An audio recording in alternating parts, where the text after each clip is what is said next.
really in the context of what we learned from President Trump just ahead of his inauguration with the launch of his Trump Memecoin.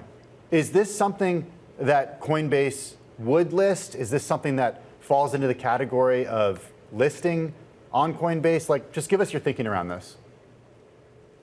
Well, we have a very rigorous process by which we evaluate tokens. And in fact, the folks that do this are very much firewalled off from the rest of us in the company just to make sure that there's integrity to the process, there are no leaks, and that they apply the standards that we use rigorously in each token that they look at. So out of the thousands and thousands of tokens that are out there, there are about 240 that we list on our US platform.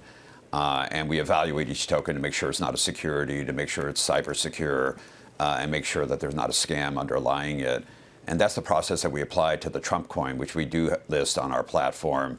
And the decision to list is really very much a reflection of what we think the market demand may be and whether the token can meet the standards that we've set. And so we don't comment about individual tokens. We're asset agnostic, but our process is rigorous, and we feel good about where the decisions we make. When we did see that coin released, we did see some reporting about some concern about folks in the crypto industry worrying that it was a distraction or worrying that it would hurt the legitimacy of some of the lobbying, or at least some of the hopes of what would be achieved during the Trump administration when it came to this space. How do you look at it?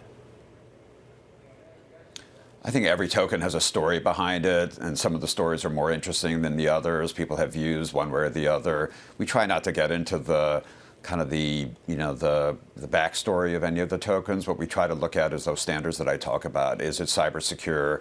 Is there something about it that is potentially reflective of some sort of scam? Is it a security? And we applied those standards pretty dispassionately and carefully. And so there's a lot of feelings that people have about individual tokens. People have views about the Trump token. Our view is that there's a demand for it. It meets our listing standards, and it's available for customers if they want to access it through our platform.